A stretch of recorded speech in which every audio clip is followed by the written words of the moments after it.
Tarik ses. Semongko. Kini Yeah. aku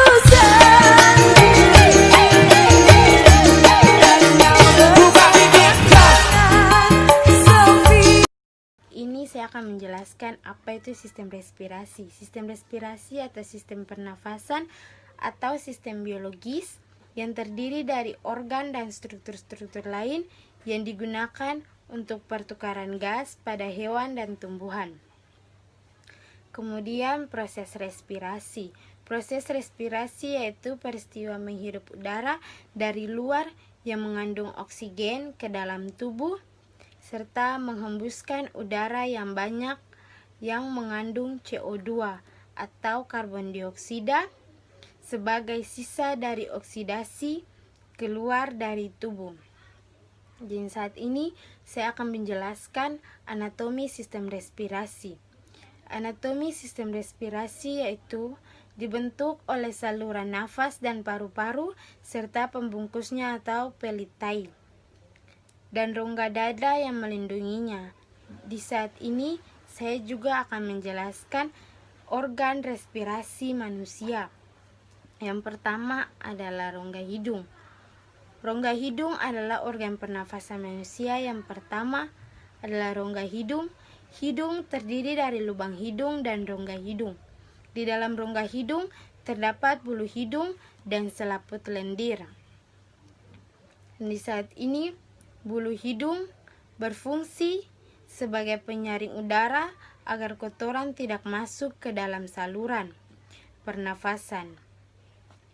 Dan selaput lendir yang ada di dalam rongga hidung berguna untuk mengatur suhu dan kelembapan udara sesuai dengan tubuh.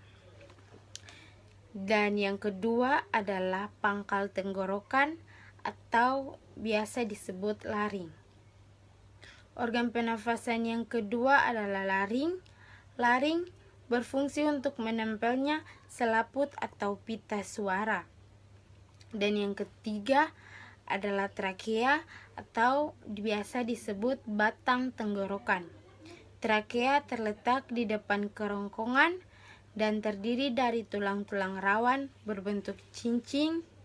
Saat berbicara dan saat sedang berbicara, katup yang ada di trakea akan menutup sehingga saluran makanan tertutup dan saluran pernafasan terbuka.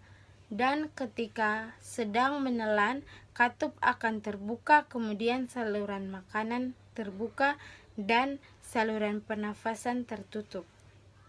Dan yang keempat adalah bronkus atau cabang batang tenggorokan, yaitu organ pernafasan manusia yang terbentuk cabang ke tenggorokan yang menyambung antara trakea dan paru-paru.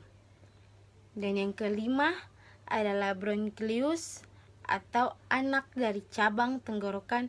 Broncholius adalah percabangan bronkus yang ada di dalam paru-paru.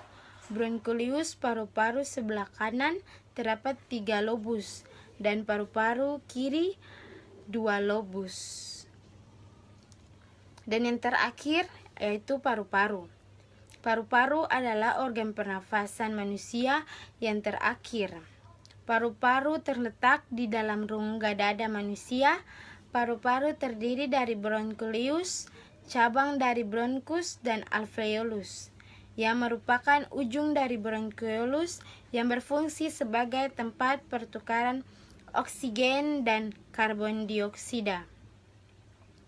Dan di saat ini saya akan menjelaskan jenis dan mekanisme respirasi, yaitu yang pertama pernafasan dada. Pernafasan dada. Yang pertama, pernafasan dada dimulai ketika terjadi kontraksi antar tulang rusuk yang menyebabkan dada terangkat sehingga rongga dada membesar. Karena rongga dada membesar, tekanan udara dalam dada lebih kecil daripada tekanan udara dada di sebelah luar. Oleh sebab itu, udara luar masuk ke dalam rongga dada menuju paru-paru. Oksigen yang dibawa udara kemudian diikat di alveolus paru-paru. Proses yang kedua adalah proses ekspirasi, adalah otot antar tulang rusuk mengalami relaksasi sehingga rongga dada menyempit dan paru-paru mengecil. Karena rongga dada menyempit, tekanan dalam rongga dada lebih besar dibandingkan tekanan udara luar. Oleh sebab itu, udara dalam paru-paru terdorong keluar. Dan yang kedua adalah proses inspirasi, yaitu terjadi kontraksi pada diafragma sehingga di sebelah luar. Oleh sebab itu, udara luar masuk ke dalam rongga dada menuju paru-paru. Oksigen yang dibawa udara kemudian diikat di alveolus paru-paru. Proses yang kedua adalah proses ekspirasi, adalah otot antar tulang rusuk mengalami relaksasi sehingga rongga dada menyempit dan paru-paru mengecil. Karena rongga dada menyempit, tekanan dalam rongga dada lebih besar dibandingkan tekanan udara luar. Oleh sebab itu, udara dalam paru-paru terdorong keluar. Dan yang kedua adalah proses inspirasi, yaitu terjadi kontraksi pada diafragma sehingga diafragma tertarik ke bawah menjadi datar. Kemudian hal ini menyebabkan rongga dada membesar sehingga tekanan rongga dada menjadi lebih kecil dibandingkan tekanan udara luar. Oleh sebab itu, udara luar kemudian masuk ke dalam paru-paru dan juga proses yang perlu kita ketahui yaitu proses ekspirasi. Proses ekspirasi yaitu diafragma mengendur lalu naik karena mengalami relaksasi. Hal ini menyebabkan rongga dada mengecil dan tekanan menjadi lebih besar dari tekanan udara luar. Oleh sebab itu, udara dalam paru-paru terdorong keluar. Dan di saat ini saya akan menjelaskan kelainan pada proses respirasi. Yang pertama adalah emfisema, merupakan penyakit yang disebabkan karena alveolus kehilangan elastisitasnya. Kantong udara paru-paru juga mengalami kehancuran secara perlahan-lahan, sehingga membuat nafas menjadi pendek atau nafas sesak.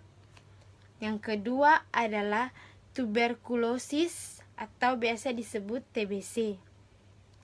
TBC merupakan penyakit yang disebabkan oleh bakteri Mycobacterium tuberculosis. Bakteri ini menyerang paru-paru dan menimbulkan bintil-bintil pada dinding alveolus. Karena ada bintil-bintil tersebut, proses difusi oksigen terganggu.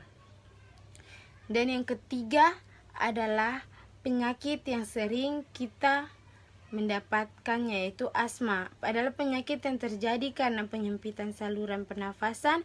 Penyebab penyempitan saluran pernafasan biasanya disebabkan oleh alergi terhadap debu, pasir, bulu, serangga kecil maupun rambut.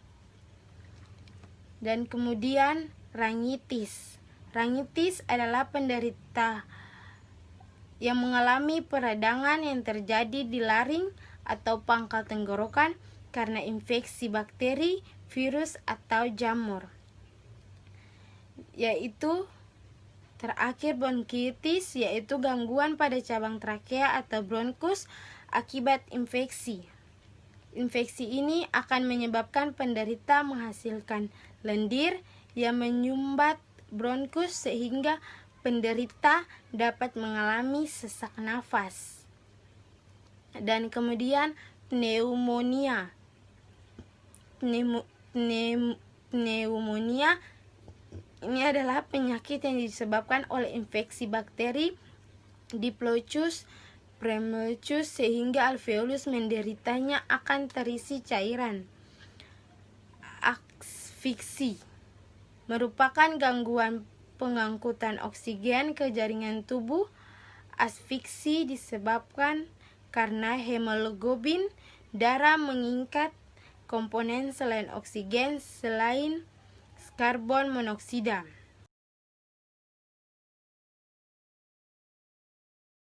Yang kedua yaitu sistem endokrin. Sistem endokrin adalah sistem kontrol kelenjar tanpa saluran ada ductless yang menghasilkan hormon yang terekskresi di tubuh melalui aliran darah untuk mengaruhi organ-organ lain. Perlu kita ketahui juga fungsi kelenjar endokrin. Fungsi kelenjar endokrin di saat ini secara umum bertanggung jawab untuk mengatur berbagai fungsi tubuh melalui pelepasan hormon seperti metabolisme tubuh kembang dan juga fungsi dan reproduksi seksual, tekanan darah, nafsu makanan, dan siklus tidur. Dan perlu kita ketahui apa itu kelenjar hipofise. Kelenjar hipofise atau hipofisis atau yang biasa kita kenal sebagai kelenjar pituitari merupakan kelenjar berukuran kecil di otak yang berperan dalam memproduksi hormon-hormon penting di dalam tubuh. Kelenjar hipofise memiliki 3 lobus, yaitu yang pertama lobus anterior. Lobus anterior yaitu merupakan bagian depan dari kelenjar pituitari ataupun hormon yang dihasilkan oleh lobus anterior berfungsi untuk mengatur pertumbuhan, pematangan organ, dan fungsi sistem reproduksi, fungsi tiroid, serta pigmentasi kulit. Yang kedua adalah lobus posterior.